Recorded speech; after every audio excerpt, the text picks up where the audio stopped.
কুরবানির গরুতে প্রবেশ করানো হচ্ছে লুকানো এক বিষাক্ত তরল। আসন্ন পবিত্র ঈদ উল আজহাকে সামনে রেখে দেশ জুড়ে এক ভয়াবহ চিত্র ফুটে উঠছে। এক শ্রেণীর অতি মুনাভালোভী মৌসুমী গরু ব্যবসায়ী এবং খামারি অধিক লাভের আশায় পশু মোটাতাজাকরণের এমন এক নোংরা খেলায় মেতেছে, যা জনস্বাস্থ্যের জন্য চরম হুমকি স্বরূপ।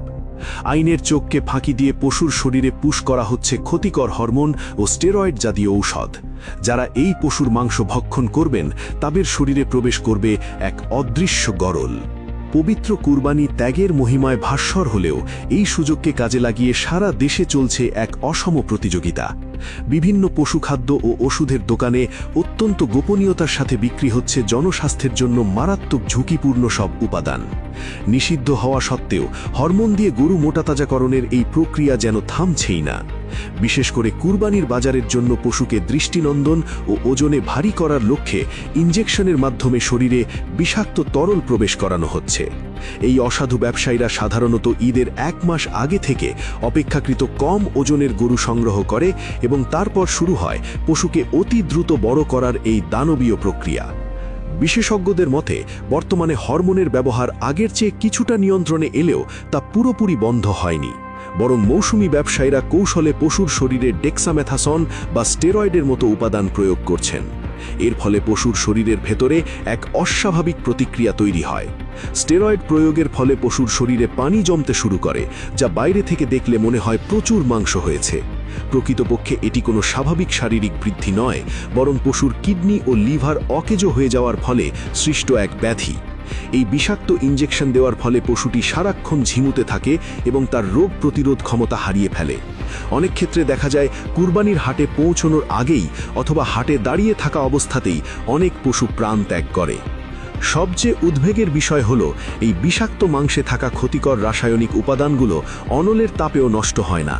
অর্থাৎ যখন একজন সাধারণ ক্রেতা বাজার থেকে সুন্দর ও মোটা গরু দেখে কিনে আনছেন এবং অতি উৎসাহে সেই মাংস রান্না করছেন, তখন তারা আসলে অজান্তেই নিজেদের শরীরে ক্যান্সারের বীজ বপন করছেন। চিকিৎসকদের মতে স্টেরয়েডযুক্ত গরুর মাংস খাওয়ার ফলে মানুষের শরীরে লিভার ও কিডনির দীর্ঘস্থায়ী সমস্যা দেখা দিতে পারে। শুধু তাই নয়, এটি হরমোনজনিত ভারসাম্যহীনতা তৈরি করে এবং পুরুষ ও মহিলাদের প্রজনন ক্ষমতা বা বন্ধ্যাত্বের মতো জটিল সমস্যার সৃষ্টি করতে পারে। বিশেষ করে শিশু ও গর্ভবতী মহিলাদের জন্য এই মাংস বিষাক্ত বস্তুর চেয়েও ভয়ঙ্কর।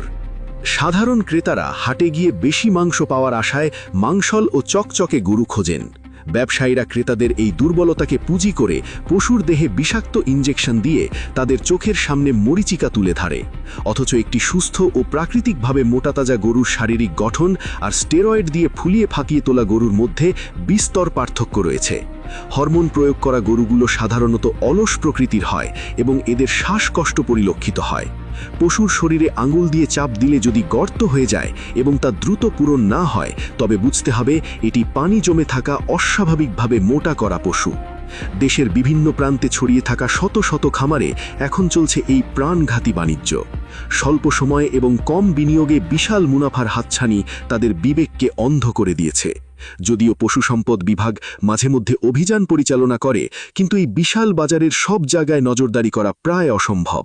ফলে সাধারণ মানুষের সচেতনতাই এখন একমাত্র রক্ষা কবচ।